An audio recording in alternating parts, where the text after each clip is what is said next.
You know, with one phone call, you can find out who you're dealing with. With one phone call, you can discover who exactly you're talking to.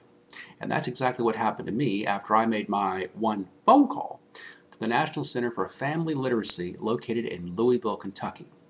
Hello again, I'm Mark Dempsey. I'm an author and journalist, and I want to tell you my story, which I think you'll find very, very interesting. A couple of weeks ago, I did indeed call them up, and I asked for Sharon Darling, who's the president of that particular organization.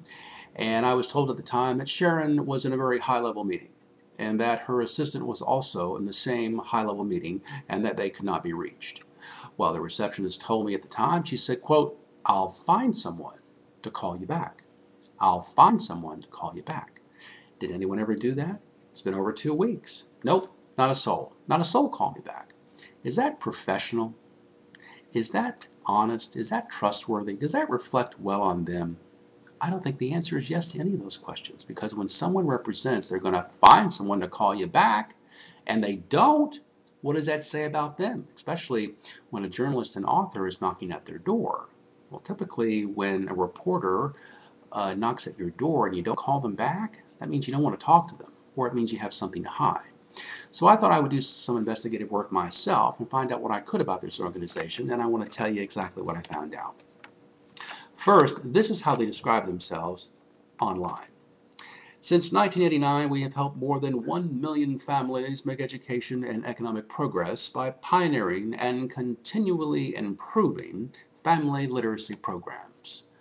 My goodness, that sounds very impressive, doesn't it? 1 million people since 1989. So 1 million people in 21 years they've helped. Well, what they don't tell you in this particular paragraph, they say here they've helped families make economic progress, but what they don't say is that more people than ever live in poverty today in America. And what they also don't say is that 44 million people today, right now, are functionally illiterate in the United States of America. So they've helped only 1 million people in 21 years? Is that a big achievement? Not really, when you have 44 million people today that are functionally illiterate. So 99% of the people who are functionally illiterate in this country, this organization helps zero of them, okay? But that's not the big news. The clincher is this: for not helping 99% of the people who are functionally illiterate in this country, how much does Sharon Darling make? How much does she make? Well, she makes $229,712 a year. That's how much she makes for not helping 99% of the people who are functionally illiterate in this country. And that's why, in large part, Charity Navigator only gives this particular charity 2 stars out of 4 stars. Only 2 stars out of 4 stars. So let me ask you a question. Let us say that you saw a movie review that only had 2 stars out of 4 stars.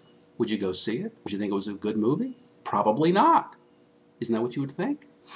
Well, you say, so what? She makes $229,000. Big deal. What can I compare that to? Well, let me give you a comparison.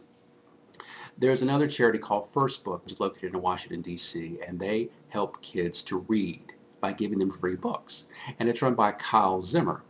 Now, they have $54 million in assets. Okay? How much does Kyle Zimmer, the CEO of First Book, make? Only $135,000. You see? That's why their charity, in large part, gets 4 stars. All right? There's the difference. So one charity has only $7 million, and she makes $229,000, and another charity has $54 million, and she only makes $135,000. You see? Who is getting paid and who pays? With the National Center for Family Literacy, it's Sharon Darling is getting paid, but who really pays? Those 44 million people that cannot read and write. They are the ones who pay, because many times they have no one to help them whatsoever. And so when you see a nonprofit making these sorts of dollars, you have to question. You have to question them, because you see, is it a scam? And I'm not saying that the National Center for Family Literacy is a scam, meaning that they're doing something illegal, But it's a scam in the fact that they're not helping 99% of the people, but the person who runs the organization is getting $229,712 a year. That's why it's a scam. There's a big difference between public relations and reality. And you see Sharon Darling, in the halls of Congress talking to her senator and these press releases and all this business, and then you suddenly realize, how effective are they? What meaningful difference are they making? And the answer to that question is nothing at all. But for not making a meaningful difference, for not helping those 99% of the people that are functioning illiterate, boy, does she get a big payday. I think I'll open up my own charity. I mean, heck, if I only got maybe 1 or 2 stars, I'd still be making a killing. You see? This is why some charities are not very charitable. And this is why you need to do your homework before you give any money to any charity. Log on to Charity Navigator. Investigate who you give money to.